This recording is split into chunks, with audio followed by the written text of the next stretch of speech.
Good morning everyone. आज हम करने वाले हैं 22 दिसंबर 2023 के इंडियन एक्सप्रेस न्यूज़पेपर का एनालिसिस। और जो सबसे पहला आर्टिकल है वो आर्टिकल है यहाँ पर Brijbhushan as elected WFI chief Sakshi quits wrestling.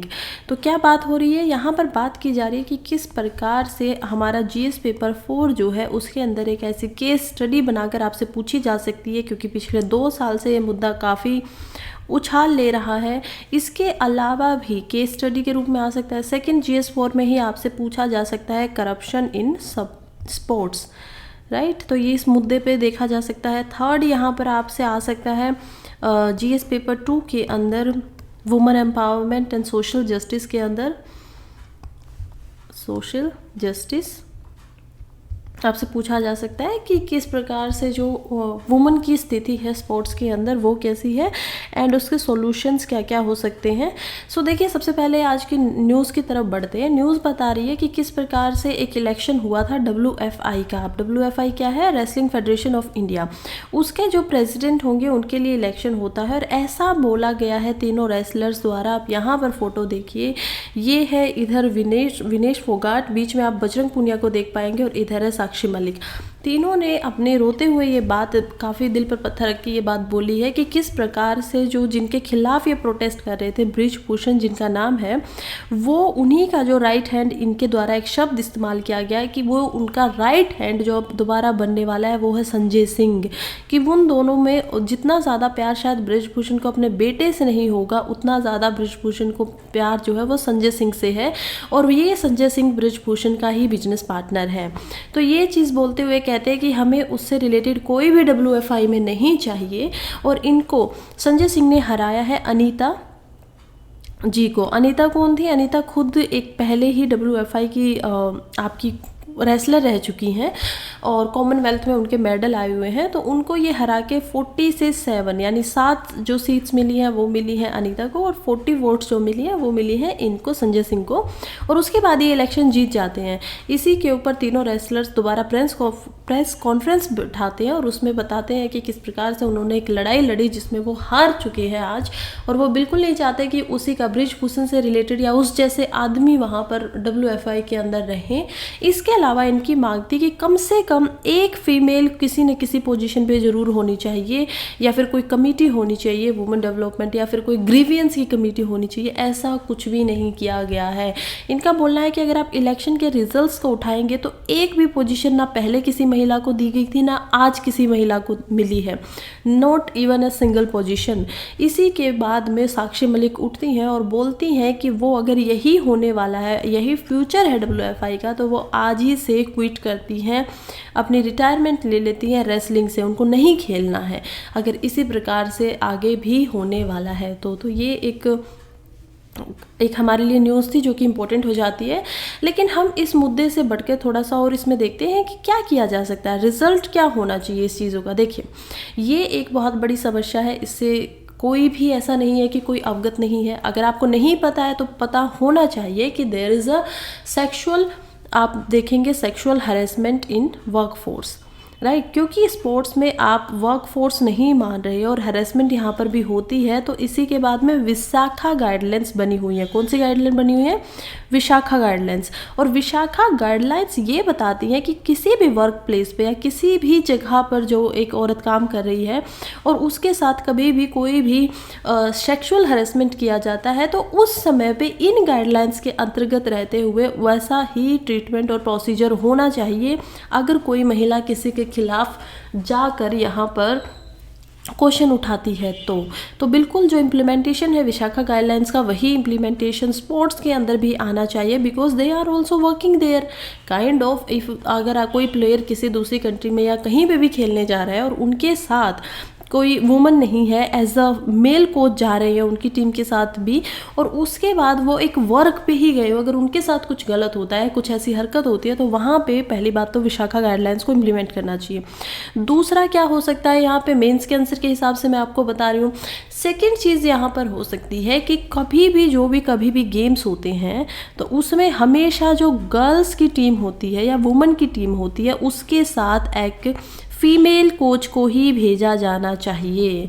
देखिए, ऐसा नहीं है कि सब जो आदमी होते हैं वो ख़राब होते हैं या अच्छे नहीं होते। बहुत सारे कोचेज़ के हमारे पास ऐसे एग्जाम्पल हैं, जैसे कि आप पीवी सिंधु के कोच को देखेंगे, उनको द्रोणाचार्य अवार्ड मिला है। तो ऐसे बहुत सारे कोचेज़ हैं इस इंडिया के अंदर ही या वर्ल्ड वाइड जो फीमेल के लिए एज अ कोच की तरह, गुरु की तरह काम करते हैं और उनको आगे बढ़ाते हैं। लेकिन स्टिल अगर यहाँ पर प्रॉब्लम है, अगर ग्राउंड रूट लेवल पर प्रॉब्लम है, तो वहाँ पर ऐसा क्यों नहीं होना चाहिए कि फीमेल कोचेज़ को बढ़ावा दिया जाए और एज अ सिक्योरिटी उनको उनके साथ भेजा जाए कि ठीक है, आप एक फ़ीमेल है, आपकी टीम ऐसी है, आपकी रिक्वायरमेंट भी ऐसी है जो एक फ़ीमेल समझ सकती है, चाहे वो बॉडली रिक्वायरमेंट क्यों ना हो, चाहे वो मेंस्ट्रुएशन की प्रॉब्लम क्यों ना, चाहे वो हेल्थ इश्यूज़ क्यों ना हो। तो इसी वजह से एटलीस्ट एक औरत जो होनी चाहिए वो ज़रूर जानी चाहिए किसी भी टीम के साथ में। और कुछ इंप्रूवमेंट्स जो आप लोगों को ठीक लगे आप लोग और सजेस्ट कर सकते हैं, बट एटलीस्ट ये 2 इम्प्रूवमेंट यहाँ पर होना चाहिए। थर्ड यहाँ पर होना चाहिए एक वुमन, आपका जो डेवलपमेंट सेल होता है, कि वुमन के डेवलपमेंट सेल अगर हर एक फेडरेशन के अंदर बनाए जाएंगे, चाहे वो गेम में कहीं पे भी हो, प्राइवेटाइजेशन डजेंट मैटर ही नहीं करता कि वो आपकी फेडरेशन है या फिर आपकी गवर्नमेंट की तरफ से किया हुआ कोई आपका वो है टूर्नामेंट वगैरह है, तो हर किसी में एक वुमेन डेवलपमेंट सेल प्लस एक ग्रीवियंस सेल भी होना चाहिए कि अगर आपको कोई शिकायतें हैं, कोई समस्याएं हैं, तो आप यहीं पे आइए, हमें बताइए और उसके बाद हम उसको अंदरूनी तरफ से इंटरनली उसको सॉल्व करेंगे। तो ये कुछ रिफॉर्मेशन है जो किए जा सकते हैं ताकि आगे आने वाला जो समय है उसमें ऐसी घटनाएं कम हो जाए या देखने को ना मिले। नेक्स्ट हम चलते हैं Rajouri terror strike, 4 soldier kills, 3 injured in ambush. देखिए क्या हुआ है कि ये जो पूंछ, ये जो आप मैप देख पा रहे हैं, जम्मू कश्मीर का मैप आप देखिए, यहाँ पर ये एक एरिया दिख रहा है आपको पूंछ नाम से, ठीक है, पूंछ नाम से। इधर है आपका बुलीफियाज, इधर है राजौरी। जब 2 आर्मी के ट्रक हमारे एक रास्ते पे जा रहे थे, क्योंकि उनको एक ऑपरेशन के अंदर जाना था अपने फील्ड में जाते हुए, ये आप रोड देख लीजिए, इधर दिस इज़ द रोड, और यहीं पे इसी रोड के ऊपर उनके 2 ट्रक आगे बढ़ रहे थे, राइट, 2 ट्रक के अंदर वो लोग थे। तभी क्या होता है कि दूसरी साइड से, रोड की दूसरी तरफ से एक मिनी ट्रक प्लस एक कार आती है और वो यहाँ पर अंधाधुंध गोलियां चलानी शुरू कर देती हैं। तो जब ये गोलियां चलाती हैं तो ऑब्वियस सी बात है कि हमारे सोल्जर्स के पास भी गन थी, वो भी इसको रिटेलिएट करते हैं, रिस्पॉन्स करते हैं। लेकिन इसी भिड़ंत के अंदर हमारे जो सोल्जर्स हैं उनमें से 3 की डेथ हो जाती है एंड 3 को बहुत ज़्यादा इंजरी आती हैं। तो ये एक काफ़ी सैड यहाँ पर था। और हमारे लिए क्या सवाल हो सकता है, ऑब्वियस सी बात है प्रीलिम्स में तो इसमें कोई सवाल नहीं आएगा। हमारे लिए इम्पोर्टेंट हो जाता है जीएस पेपर 3 में, और वहाँ पर भी इंटरनल सिक्योरिटी, क्योंकि आप ही के देश में जाकर आप ही के संस्था के जो इतनी बड़ी, जिसके ऊपर पूरे नेशन की संस्था या सिक्योरिटी डिपेंडेंट है, उन्हीं को अगर कोई मार रहा है, उन्हीं पे हमला कर रहा है, तो वो पूरे के पूरे नेशन पे हमला कर रहा है, पूरे देश पे हमला कर रहा है। तो इंटरनल जो आपकी सिक्योरिटी की यहाँ पर बात होती है, that is very important point. यहाँ पर क्या रिफॉर्म्स हो सकते हैं, कैसे इनको रोका जा सकता है, क्या जो सप्लाई है उसकी और ज़्यादा बढ़ा देनी चाहिए, क्या जो एडवांसमेंट है, टेक्नोलॉजी है सोल्जर्स के पास, उसको ज़्यादा अच्छा करना चाहिए, बुलेट प्रूफ उनको जैकेट्स प्लस शूज़ वगैरह सब कुछ मिलना चाहिए। आजकल अगर आप साइंस एंड टेक में पढ़ेंगे तो हमें समझ में आता है कि ग्रेफाइट नाम का एक, ग्रेफाइन जो होती है, ग्रेफाइट से बनती है पतली सी सीट, और वो एल्यूमिनियम से भी 100 टाइम्स स्ट्रॉन्ग होती है। तो अगर उससे बुलेट जैकेट बनेंगे, जो कि काफ़ी महंगी होंगी अभी के लिए, क्योंकि it's a very new emerging technology. आपने इसके रैकेट्स देखे होंगे, आप जब बैडमिंटन खेलते हैं तो वहाँ पर जो योकेस नाम की कंपनी है, वहाँ पर इसके रैकेट बनाती है जो कि बहुत स्ट्रॉन्ग है। आपको तोड़ना इसको लाइक नियर टू इम्पॉसिबल है, बहुत मुश्किलों से आप इसको तोड़ पाएंगे। ऐसे ही ये रैकेट्स वगैरह टूट नहीं पाते हैं, it's a very strong, right, material से बने हुए हैं।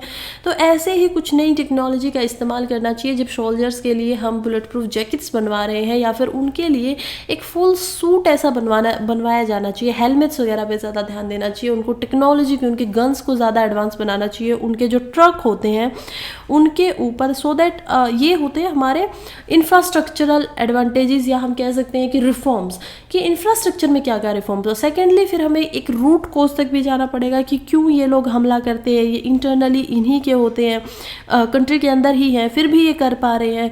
तो कैसे इनकी भी सर्वेलेंस ज़्यादा की जाए, सो दैट ये अपनी गाड़ी में ऐसे लेकर ना घूम पाए। ऐसे कैसे बार बार हो जाता है, पहले भी हमने देखा था कि किस प्रकार जो एक हम देख पा रहे थे कि 14 दिसंबर 2020 के अंदर भी ऐसा ही कुछ घटना हुई थी पुलवामा के अंदर, जहाँ बहुत सारे सोल्जर्स की डेथ हुई थी। उससे पहले उरी अटैक भी हुआ था। तो इसी वजह से यहाँ पर थोड़ा ज़्यादा रिफॉर्म्स लाने की ज़रूरत है। नेक्स्ट हम चलते हैं, untold story in Punjab drug crisis, steady uptick in number of women booked. क्या बात कर रहे हैं कि देखिए पंजाब में, हमें उड़ता पंजाब अगर किसी ने नहीं देखा है तो आई वुड सजेस्ट कि देखिएगा, समझिएगा कि ये एक्चुअली में रैकेट काम कैसे चलता है, करता कैसे है। तो वही स्टोरी है कि पंजाब एक बहुत ही ऐसा ड्रग क्राइसिस के अंदर चल रहा है। बहुत ज़्यादा ड्रग्स वहाँ पर यंगर्स लोग जो हैं वो लेते हैं, और उसी का एक यहाँ पर एक डाटा दिया गया है एनडीजीसी द्वारा, जो कि कह रहे हैं कि किस प्रकार जो एफआईआर हो रही है ड्रग्स के रिलेटेड, उसमें 10% एफआईआर वुमन से रिलेटेड हो चुकी हैं, औरतें उसमें पार्टिसिपेट कर रही हैं। फिर कुछ को अरेस्ट भी कर लिया गया। जैसे आप देखेंगे कि ऑलमोस्ट यहाँ पर 15,033 लोगों को या औरतों को अरेस्ट किया गया। उसमें से 1408 औरतें ऐसी थी जो मैरिड हैं, और 125 लेडीज़ या वुमेन ऐसी हैं जो अनमैरिड हैं। और ये डाटा बार बार ऐसा ही हो रहा है। जैसे 2016 में अराउंड 900 औरतें ऐसी थी जो यहाँ पर पकड़ी गई थी, अरेस्ट की गई थी।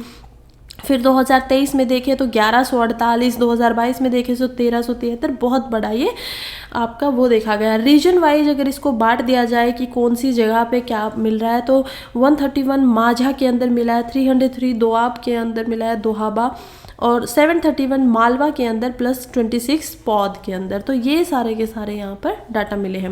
नेक्स्ट आर्टिकल है, what should your credit score be and why it is important. क्या होता है क्रेडिट स्कोर? सिंपल शब्दों में समझ लीजिए, क्रेडिट स्कोर होता है आपका कि आपने जो लोन लिए हैं और उनको किस समय सीमा के साथ आपने ठीक से भरा है, नहीं भरा है, उस पूरे लोन का रिकॉर्ड रखना। कौन रखता है? सीएसआई रखती है। अब ये सीएसआई क्या होती हैं? सीएसआई होती हैं आपकी क्रेडिट इंफॉर्मेशन कंपनीज, और ये रजिस्टर्ड होती हैं आरबीआई के साथ।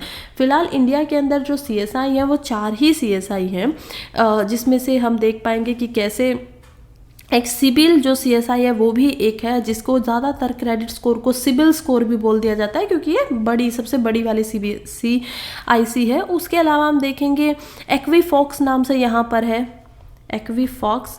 थर्ड हम देख पाएंगे कि यहाँ पर होगा सिर्फ हाई मार्क, और उसके अलावा हम ऑल्सो पाएंगे यहाँ पर ट्रांस यूनियन। तो ये जो आप 4 देख पा रहे हैं, ये ऐसी जो हमारे पास हैं अभी तक हैं कि ठीक है ये सीएसआई हैं, आरबीआई के साथ ये रजिस्टर्ड करती हैं। सभी बैंक के सभी लोगों का डाटा आरबीआई इनको प्रोवाइड करता है, ये लेते हैं सभी बैंक से। और तो और जो नॉन फाइनेंशियल कंपनी होती है, यानी जिनको बैंक की कैटेगरी में नहीं रखा जाता है, फॉर एग्जांपल पेटीएम यहाँ पर है, या फिर अदर जो कंपनी है जैसे कि गोल्ड लोन के लिए मुद्दत गोल्ड लाइन, तो ये सब कुछ जो है ये सभी चीज़ों को यहाँ पर डाटा लेती हैं। और उसके बाद जो डिफ़ॉल्टर होते हैं, मान लीजिए किसी ने जानबूझकर लोन को वापस नहीं किया, जो कि डिफ़ॉल्टर बन जाता है, तो उनका भी ये सिबिल स्कोर यहाँ पर लिखते हैं। और फिर उसके बाद अगर उनका स्कोर आता है, देखिए स्कोर जो होता है ना वो 2 कैटेगरीज में होता है, 300 से लेकर 900 तक। अगर आपका स्कोर कहीं पे 500 के बीच में है या प्लस है तो आपको फेयर स्कोर है, ठीक है, आपको लोन मिल जाएगा, नॉर्मली मिल जाएगा। अगर आपका स्कोर 800 प्लस है तो आपको कितना भी बड़ा लोन मिल जाएगा अगेंस्ट, और उसके अलावा भी आपके जो इंटरेस्ट रेट होंगे वो काफ़ी कम होंगे, क्योंकि आपकी छवि अच्छी है तो इसलिए इंटरेस्ट आपसे कम लिया जाएगा। यानी कि जो उसके अलावा अगर हम देखें, अगर आपका जो सिबिल स्कोर है वो 500 से 300 की रेंज में होगा तो उसको कम माना जाता है, लो माना जाता है, और हो सकता है कि आपको लोन ना मिले। और अगर आप 300 तक ही घूम रहे हैं और आपने नहीं दिया, आप विलफुल डिफ़ॉल्टर हैं, तो आपको लोन नहीं ही मिलेगा, बिल्कुल भी नहीं मिलेगा, आपका अप्रूवल ही नहीं हो पाएगा, एटलीस्ट बैंक वगैरह से होम लोन वगैरह जो भी आप करना चाहते हैं। तो हमें समझ में आया कि 300 से लेके 900 तक का ये काउंट किया जाता है, सिबिल स्कोर जो काउंट होता है। इसके अलावा बिवेर रहिए, एक और बात मुझे आपको बतानी है कि अगर आप किसी के भी लोन के अंदर गारंटर बनते हैं तो आपकी इन्फॉर्मेशन को भी यहाँ पर बिल्कुल रखा जाता है, और उसके अलावा आपके क्रेडिट स्कोर पे भी अगर वो इंसान डिफ़ॉल्टर बन जाता है तो कुछ ना कुछ फ़र्क ज़रूर पड़ता है, क्योंकि आपने ये गारंटी ली थी कि मैं इसको बहुत अच्छे से जानता हूँ, और आपकी क्रेडिबिलिटी के ऊपर ही उसको लोन दिया गया था कहीं ना कहीं। तो ये एक यहाँ पर डाटाबेस है। फिर कहते हैं कि डाटाबेस को आरबीआई ने अभी क्या क्या रिफॉर्म्स किए हैं। तो प्रॉब्लम यह है कि कुछ डिफ़ॉल्टर्स ऐसे होते थे जो पैसे को वापस, मनी को वापस दे देते थे, लेकिन फिर भी ये जो CSI है ये उनको अपडेट नहीं करती थी, और इसी वजह से RBI ने बोला है कि आपको एटलीस्ट साल में एक बार सभी को अपनी तरफ से उनका क्रेडिट स्कोर भेजना होगा, दिखाना होगा, और 6 मंथली पे आपको जो भी पूरा अपडेशन है उसको भी कंप्लीटली हर महीने आपको पहले तो अपडेट करना पड़ेगा, फिर 6 महीने में आप अपनी जो आपकी वेबसाइट है उस पर सभी डाटा को दिखाएंगे। अगर किसी को देखना है तो वो अपना नंबर डाले सब कुछ OTP वगैरह के साथ, और आप उसको शो करेंगे। तो ये कुछ छोटे मोटे आपके यहाँ पर इम्प्रूवमेंट किए गए। नेक्स्ट है what are volcanoes and why do they kept erupting in Iceland. देखिए सबसे पहले देखते हैं कि आइसलैंड एक्चुअली में है क्या। आइसलैंड अगर हम समझेंगे तो हमें पता चलेगा कि आइसलैंड खुद में एक आर्टिक का भाग है। 2 ये आपको आइलैंड मिलेंगे, आइसलैंड जो कि मिसनोमर है ये एक तरीके से, क्योंकि यहाँ पर हो सकता है पहले बर्फ़ रही हो लेकिन अभी यहाँ पर कोई बर्फ़ नहीं होती है। फिर नेक्स्ट ग्रीनलैंड, या मेरा मतलब ऐसा नहीं है कि कोई नहीं होती, थोड़ा बहुत होती है लेकिन फुल्ली ये पूरा आइस का लैंड नहीं है। दूसरा जो इसी के साइड में ग्रीनलैंड है वो पूरा आइस से ढका हुआ होता है। सो हो सकता है कि टेम्परेचर की वजह से, या जो हमारा इन्वर्जन होता है, इन्वर्जन टेम्परेचर, इन्वर्जन जोन वो चेंज हो गया हो, और इसी वजह से अब ये पहले जो नाम रखा था उसमें चेंजेस आ गए हो। ग्रीनलैंड आइसलैंड बन गया, आइसलैंड ग्रीनलैंड बन गया है। तो खैर अब हम समझते हैं कि आइसलैंड एक ऐसी जगह है जो वर्ल्ड का अभी सबसे ज़्यादा वोल्केनिक एक्टिव एरिया माना जा रहा है। क्यों माना जा रहा है ऐसा? क्योंकि पहले ऐसा होता था कि यहाँ पर 4 से 5 साल के अंदर अंदर एक वोल्केनो जरूर फट जाता था, लेकिन पिछले 5 सालों से ऐसा देखने को मिल रहा है कि एवरेज यहाँ पर एक साल में एक वोल्केनो जरूर बाहर आता है। क्या होता है वोल्केनो? वोल्केनो होता है हिंदी में बोले तो ज्वालामुखी, और ज्वालामुखी के बारे में आप समझ पाए होंगे कि ज़मीन के ऊपर कुछ ना कुछ ऐसे वेंट बने होते हैं, एक खुला होता है मुंह, ये पूरा का पूरा आपका लैंड है, और इसमें से जब लावा बाहर आता है। देखिए लावा और मैग्मा में क्या फ़र्क है? ये वो रॉक होती हैं जो बिल्कुल जल रही हैं, बिल्कुल लिक्विड फॉर्म में हो चुकी हैं और बहुत गर्म है। जब तक ये इसके ज़मीन के अंदर है तब तक ये मैग्मा है।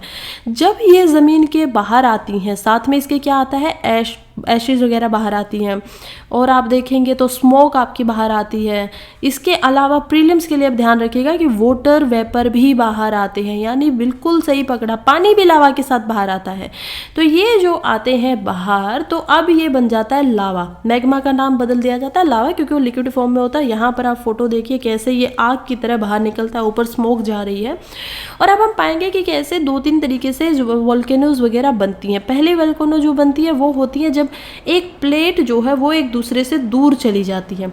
ये एक प्लेट थी, हमें पता है हमारी अर्थ बहुत सारी प्लेट्स के ऊपर डिपेंडेंट है, क्रैक बोल सकते हैं आप एक तरीके से अर्थ के अंदर। ये जो प्लेट्स है जब एक दूसरे से दूर जाती है तो ये खाली स्पेस जो है इसको भरने के लिए ऊपर मैग्मा आ जाता है, क्योंकि नीचे मैग्मा है।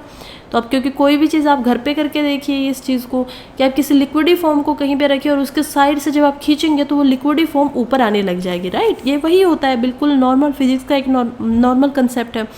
इसके बाद अब हम देखेंगे कि ये जो ज़्यादातर ऊपर आने वाली होती है ये होती है अंडर वाटर। तो जो आप पूरा का पूरा आर्टिक की जो एक शील्ड है हमारे पास, अटलांटिक की जो आप शील्ड देख पाएंगे, एक पूरा रिज है अटलांटिक रिज के नाम से, वो पूरा का पूरा इसी तरीके से बना हुआ है। कैसे बना हुआ है? इधर हम देख पाएंगे कि इधर की तरफ आपका नॉर्थ अमेरिका है। हम नीचे जाएंगे पनामा वगैरह को मिक्स करते हुए, यहाँ पर हम देखेंगे कि इधर आपका साउथ अमेरिका है, और इधर हम पाएंगे यूरोप को, जहाँ पे इटली वगैरह फ्रांस वगैरह, और नीचे ही हम पाएंगे इधर अफ्रीका को। ये जो एस शेप का बचा हुआ अभी आपका जो समुंदर बच जाता है, महासागर जो होता है, ये होता है अटलांटिक, राइट। और इसी के अंदर यहाँ पे ये पूरा जो महासागर है, यहाँ पे ज्वालामुखी से इसके अंदर ये बने हुए हैं, ये पूरी रिज बनी हुई है। कहते हैं कि इसको पार करना बहुत मुश्किल है, क्योंकि ये पूरा ज़मीन से बाहर आके इस तरीके से आपको दिखाई देगा। ये सारी ज्वालामुखी इस पहाड़ आपको दिखाई इधर देंगे, और इसी को जाना जाता है अटलांटिक रिज के नाम से। तो इसी वजह से, क्योंकि यहाँ पर इतनी वोल्केनोज हुई हैं, तो इसी वजह से इसको सबसे हॉटस्पॉट भी बोला जाता है। वोल्केनो हॉटस्पॉट एक नया वर्ड आप लोग सीख लीजिए प्रीलिम्स के लिए, कि जहाँ बहुत सारी एक ही बार में वोल्केनोज बन जाती हैं तो वो एरिया हो जाता है वोल्केनो हॉटस्पॉट। चलिए, अब हम देखते हैं कि आइसलैंड की उसके बारे में अब हमने समझ लिया कि पानी के नीचे बनती है। फिर हम देखते हैं कि कभी कभी जब प्लेट्स एक दूसरे के साथ आकर भिड़ जाती हैं तो भी एक लैंड मास ऊपर चला जाता है, और इसके अंदर कभी कभी वेंट बन जाते हैं अलग अलग, और उसमें से बाद में फिर से हो सकता है, जैसे नॉर्मल माउंटेन्स ऊपर जाती हैं, राइट। तो अभी जो ज्वालामुखी फूटी आइसलैंड के अंदर, उसका नाम था फ्लेगेदासजसल, और साउथ वेस्ट आइसलैंड के रेकजनेस पेनिनसुला में ये एरप्ट हुई है मंडे को, और 2 ट्रिमर्स इसमें आए हैं। लगभग 4000 लोगों को इससे अलग ये जो जगह थी यहाँ से अलग कर दिया गया, वहाँ से एविक्यूएट कर दिया गया कि आप लोग यहाँ से जाए। कोई इंजरी अभी तक नहीं हुई है, जस्ट हमारे लिए कंसेप्ट था और हमने इसको समझ लिया। चलिए नेक्स्ट चलते हैं। Dangerous road to America dream by South America and Mexico. देखिए यहाँ पर बताया गया है कि किस प्रकार से कुछ जो लोग हैं जिनके कुछ ड्रीम है अलग अलग कंट्रीज़ में जाकर अपने सपने पूरे करने के लिए, वो कैसे डेंजरस रूट्स को यहाँ पर ले लेते हैं, जिनको डंकी रूट्स भी बोला जाता है। डंकी जो आप कहते हैं पंजाब हरियाणा में बहुत फेमस है, कि पंजाब और हरियाणा के जो युवक हैं या युवतियां हैं वो लोग यहाँ पर इन डंकी मार्ग से, ये जो जगह है क्योंकि उनको वीज़ा नहीं मिल पाता है यूएस का, तो वो अलग अलग कंट्री में जाते हैं, खासकर लैटिन अमेरिका जो मैंने आपको ऊपर दिखाया मैप में। देखिए ये जो अमेरिका आप ऊपर देख पा रहे हैं ये अमेरिका है आपका नॉर्थ अमेरिका, और ये जो आप नीचे देख पा रहे हैं ये है आपका लैटिन अमेरिका। ये लैटिन अमेरिका एक्चुअली में साउथ अमेरिका, लैटिन अमेरिका ये पूरा ही भाग होता है जहाँ पर आपकी फ्रेंच और स्पेनिश बोली जाती है। तो मेक्सिको भी यहाँ पर लैटिन अमेरिका में आता है, साउथ अमेरिका के कंट्रीज़ भी उसमें आते हैं। मेक्सिको कहाँ है? यहाँ पर यूएसए है, और इधर नीचे मेक्सिको है, ऊपर आपको कनाडा मिलेगा।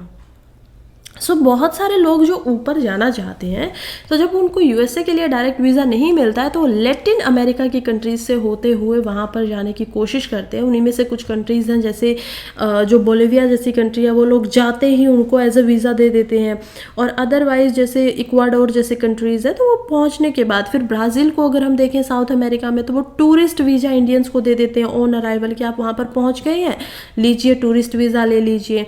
और इसके बाद ये लोग जो लैटिन अमेरिका के खासकर ब्राज़ील से होते हुए, मेक्सिको से होते हुए, जो कोलंबो का पार्ट है जो कि यूएस बॉर्डर के पास होता है, तो वहाँ पर आप डेरिन गैप के अंदर से गुजरते हुए जाते हैं। क्या होता है डेरिन गैप?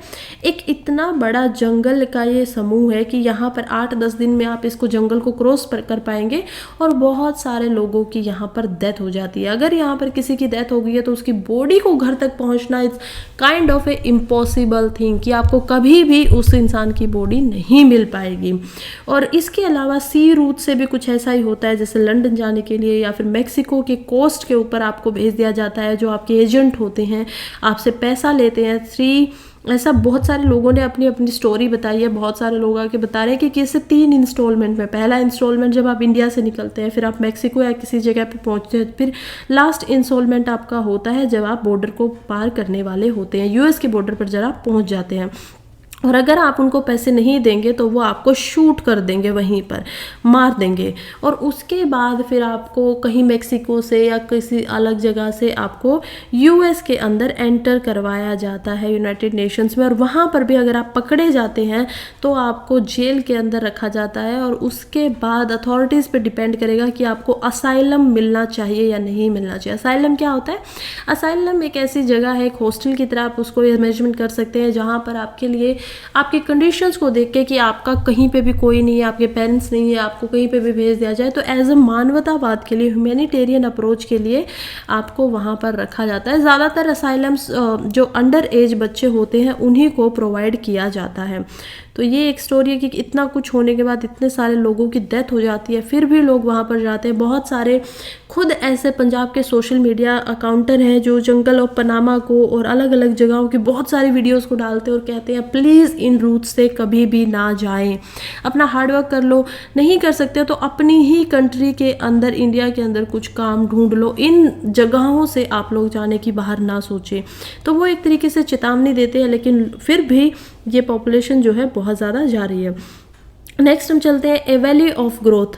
लिखा गया है रोहित कांसल एंड दीपांकर सेनगुप्ता द्वारा, जो कि कांसल जो है खुद वो एक IAS ऑफिसर रह चुके हैं जम्मू एंड कश्मीर के अंदर। देन दीपांकर सेनगुप्ता एक जम्मू एंड कश्मीर की यूनिवर्सिटी के अंदर इकोनॉमी के प्रोफेसर हैं। तो अब हम चलते हैं आर्टिकल की तरफ, जो कि बता रहा है कि देखिए जैसे एक हमारा जो सुप्रीम कोर्ट की जजमेंट आई थी ना कि आपकी 370 से जो हटा है वो ठीक है, मतलब कि उसको ठीक मान लिया गया था, उसके बाद से कह रहे हैं कि बिल्कुल सही बात है कि ये तो एक टेम्पररी रिवीजन था, ये सिर्फ एक पॉलिटिकल क्राइसिस को यहाँ पर ख़त्म नहीं कर रहा है, रेदर ये जो एक इकोनॉमिक परफॉर्मेंस है जम्मू कश्मीर की उसको भी बहुत ज़्यादा यहाँ पर बढ़ाया गया है, और उसी के कुछ प्रूफ्स दिए गए हैं दोनों राइटर्स द्वारा।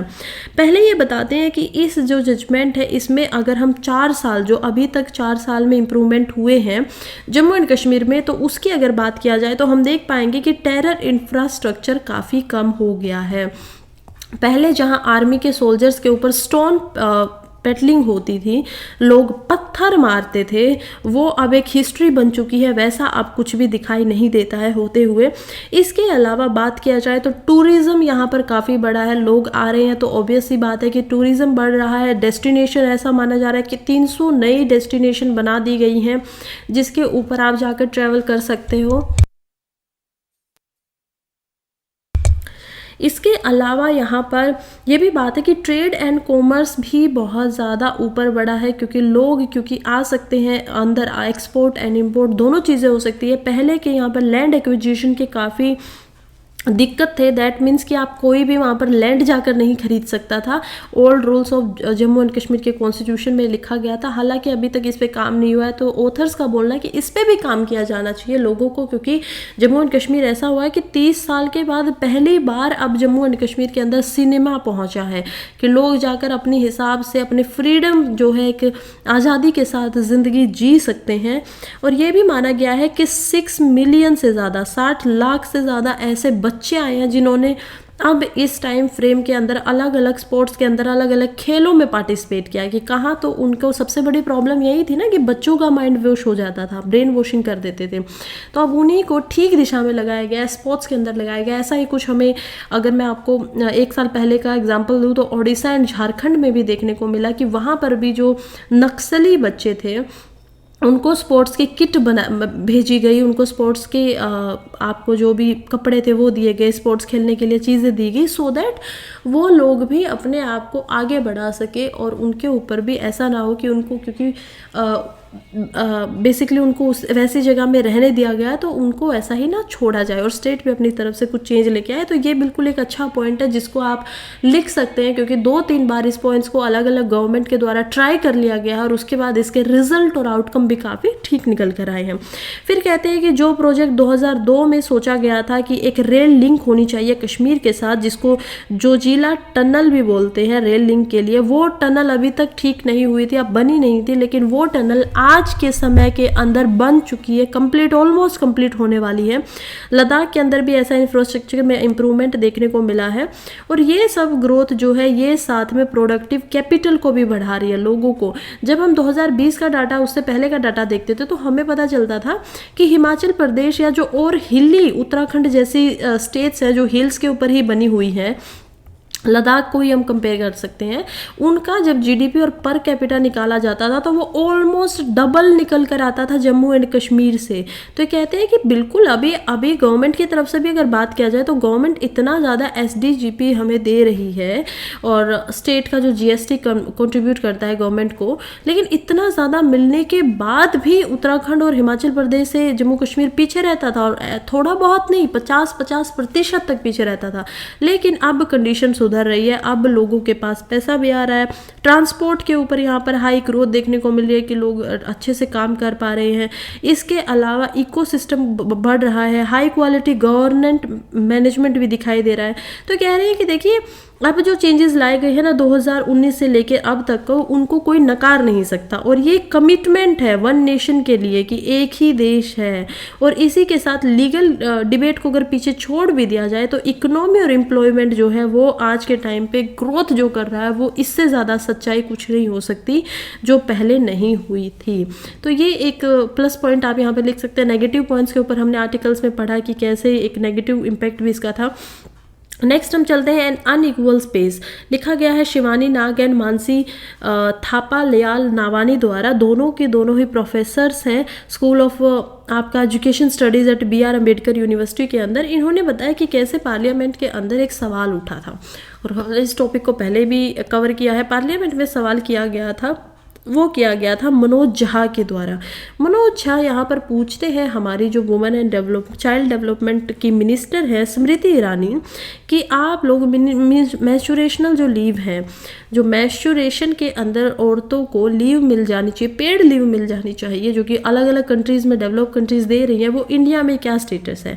तो उस टाइम पे हमारे मिनिस्टर बोलते हैं कि मैंस्चुरेशन एक कोई हैंडीकैप नहीं है, तो आप उसके लिए लीव यहाँ पर ना सोचे, खासकर पेड लीव। यहाँ पर बात यही है कि देखिए, अगर कोई भी इंसान है, खासकर कि प्राइवेट सेक्टर के अंदर, वो क्यों चाहेगा कि वो 4-5 दिन के लिए अपनी काम को रोके। सेकेंड चीज़, अगर आप इसको कंपलसरी भी कर देंगे ना, तो ये वुमेंस के लिए बैड ही होगा, क्योंकि आपका जो प्राइवेट जो रखने वाले होंगे वो वुमेन को काम पे रखना छोड़ देंगे। वो कहेंगे मैं नहीं, ठीक है, कम से कम टाइम टू टाइम आते तो है, और उसके बाद उनको पेड लीव्स भी नहीं देनी पड़ती है। तो ये एक मुद्दा ठीक है, अपनी जगह पे बिल्कुल ठीक है। लेकिन ऑथर्स का यहाँ पे मानना है कि देखिए, अगर आप इस तरीके से बात करेंगे तो जिनको सही में ज़रूरत होती है, यहाँ पर ऑथर कह रहे हैं कि कुछ वुमन ऐसी होती हैं, कुछ औरतें ऐसी होती हैं जिनको मेंस्ट्रुएशन के साथ साथ आपका डाइसिमेनोरिया भी होता है। और ये डाइसेमिनोरिया क्या है? डाइसेमिनोरिया होता है कि आपको बहुत ज़्यादा क्रैम्प्स होते हैं, साथ में पेट के अंदर क्रैम्प्स आएंगे, आपका जो यहाँ पर पेल्विक का जो रीजन है उसमें ज़्यादा पेन रहेगा। सो ये एक प्रॉब्लम होती है किसी मतलब लार्ज नंबर ऑफ वुमेन के साथ, तो उनको ये ज़रूरत है। हाँ, कुछ वुमेन को बिल्कुल भी ज़रूरत नहीं है, उनको नहीं इतनी ये जो सिम्टम्स है ये नहीं होते हैं, ना ही ये उनको क्रैम्प्स होते हैं, ना ही उनको पेल्विक होता है। तो कहती है कि बिल्कुल सही बात है इकोनॉमी में, लेकिन ऐसा ट्रीटमेंट नहीं करना चाहिए।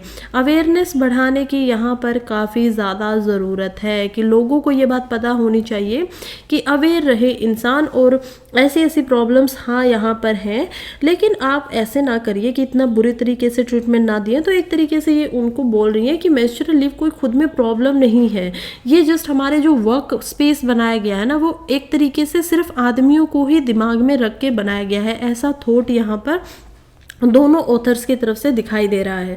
फिर लास्ट में कहती है कि देखिए, हिस्ट्री को रिकॉग्नाइज करना बहुत इंपॉर्टेंट है। हमें ध्यान रखना होगा कि फीमेल ने पहले भी बहुत सारे अपने अधिकारों के लिए लड़ाई की है, वो उससे ऊपर आई है, और इस टाइम पे इस जो ये लड़ाई है मेंस्ट्रुएशन की, इसमें एक फीमेल को काइंडनेस चाहिए, दया चाहिए, कंपैशन चाहिए थोड़ा सा, और उनको कंसिडरेशन किया जाना चाहिए। उनको एटलीस्ट अगर आप कुछ नहीं दे रहे हो तो फ्री सैनिटेशन तो आपको प्रोवाइड करवाना चाहिए। और प्रॉब्लम क्या है वर्क फेस में, ठीक है आप पेड लीव मत दीजिए, लेकिन वहाँ पर प्रॉब्लम होती है अनक्लीन बाथरूम्स की, या फिर चेंज करने के लिए जो आपको बेसिकली एक एनवायरनमेंट चाहिए वो वहाँ पर नहीं मिलता है। इसके अलावा आपको रेस्टिंग टाइम नहीं मिल पाता है कि थोड़ा बहुत, जैसे अलग अलग कंट्रीज़ में ये चीज़ें दी जाती है, लेकिन ये सुविधा यहाँ पर प्रोवाइड नहीं की जाती है। इसके अलावा भी यहाँ पर बहुत सारी इश्यूज़ हैं कि कैसे डिफ़िकल्ट हो जाता है एक वुमन को जो कि अपने पीरियड्स को एक्सपीरियंस कर रही है, तब उसके पास वर्क के अंदर जाना और वहाँ पर अफर्म होके बिल्कुल अपने दिमाग को सेंटर में रख के काम करना। लेकिन क्या ये एक नेगेटिव इम्पैक्ट नहीं डालेगा वुमेन के वर्क फोर्स के ऊपर? तो हाँ, बिल्कुल दोनों की दोनों चीज़ें, इकोनॉमी के ऊपर भी एक थोड़ा सा नेगेटिव इम्पैक्ट डालेगा कि काम कम हो रहा है, मिल ज़्यादा रहा है। लेकिन स्टिल ये कह रही है कि ऑथर का सब कुछ एक्सेप्ट करते हुए भी मानना यही है कि लेकिन आप उसको गलत प्रूव नहीं कर सकते। अगर वो उसकी नीड है तो ठीक है, आप कुछ ना करें तो इंफ्रास्ट्रक्चर को सुधारिए, राइट, कि आप ठीक क्लीनिंग और इस चीज़ को एक्नॉलेज कीजिए, मानिए, ऐसा दूर मत भागिए। हमने हिस्ट्री में बहुत देखा है कि किस प्रकार से जब कोई वुमन को मेंस्ट्रुएशन होता है तो उसको पोल्यूटेंट माना जाता है, उसको बुरा माना जाता है कि ये तो खराब हो गया, दूषण है, कुछ ये दूषित हो गई है। तो ये सब चीज़ें जब होती है तो उनको घर से भी अलग रख दिया जाता था कि नहीं अब तुम 4 दिन ये मत छुओ, ये मत खाओ, ये मत करो। तो ये सारी बातें जो बोली जा रही हैं वो एक गलत है, वो एक डिग्निटी के लिए गलत है, एक औरत की जो आत्म सम्मान है उसके लिए बहुत ही खराब बात है कि उसको इस तरीके से ट्रीट किया जा रहा है, उसको इस तरीके से दिखाया जा रहा है। जबकि अगर मेंस्ट्रुएशन ना हो तो ये पूरा का पूरा अर्थ जो है ये चल ही नहीं पाएगा, ह्यूमन स्पीशीज पूरी खत्म हो जाएगी। सो आप एक इतनी इंपॉर्टेंट चीज़ को अगर आप इतनी गलत नज़रिए से देख रहे हैं और प्रोवाइड भी कर रहे हैं उसके ऊपर, तो ये एक बुरी बात है। एक्नॉलेज करना चाहिए, लोगों को समझना चाहिए कि ठीक है। और यहीं पे ये आर्टिकल ख़त्म हो जाता है। आज के लास्ट आर्टिकल की तरफ बढ़ते हैं जो कि बात कर रहा है US China top military official speak for first time in over a year. हमें पता है कि लास्ट ईयर जो यूएसए का लास्ट मंथ जो यूएसए में एपिक का समिट हुआ था, एपिक क्या था? Asia Pacific economic cooperation. तो क्या है एपिक? एपिक एक्चुअली में हमने पता था कि एपिक के अंदर कंट्रीज़ को कंट्रीज़ ना बोल के इकोनॉमीज़ बोला जाता है, यानी कि अर्थव्यवस्थाएं बोला जाता है, और उसी हिसाब से इनका मेन जो मकसद है वो यही है कि कंट्रीज़ की इकोनॉमी के ऊपर बात किया जाए, पैसे से संबंधित जो चीज़ें हैं, ट्रेड से संबंधित जो चीज़ें हैं, उनके ऊपर कोऑपरेट किया जाए डिफरेंट कंट्रीज़ द्वारा। क्या इंडिया इसका एक मेंबर है? तो ये हमारे लिए इंपॉर्टेंट, और हमें पता होना चाहिए कि इंडिया एपिक का मेंबर नहीं है। China it's a big prominent member यहाँ पर। और उसी के बाद जब 1 साल से लगातार चाइना और यूएसए में बात तक नहीं हो रही थी, उनकी कंडीशन ठीक नहीं थी, एपिक में चाइना के प्रेसिडेंट यहाँ पर पहुँच जाते हैं, जो बाइडेन, जो आप अमेरिका के प्रेसिडेंट को यहाँ पर देख पा रहे हैं, फिर चाइना के जी जिनपिंग को यहाँ पर देखेंगे। कैलिफोर्निया के अंदर ये एपिक समिट हुआ था नवंबर में, और उसके बाद यहाँ पर इनकी दोबारा से बातचीत शुरू होती है। उसी के बाद अब इनकी जो मिलिट्री के ऑफिशियल्स है वो भी एक साथ आकर इस महीने में बात कर रहे हैं, और मिलिट्री रिलेशन किस में एक्स स्पीकर पेलोंस्की ताइवान जब विजिट करने जाते हैं तो उसके बाद से इनके रिश्ते अब दोबारा से फिर से ठीक होने लगे हैं। तो यही आज का हमारा पूरा न्यूज़पेपर था। थैंक यू सो मच जो अभी तक यहाँ पर बना रहा है, आप लोगों का धन्यवाद, and all the best for your exam. अभी जस्ट 156 डेज रह गए हैं प्रीलिम्स के अंदर, so all the very best. Thank you.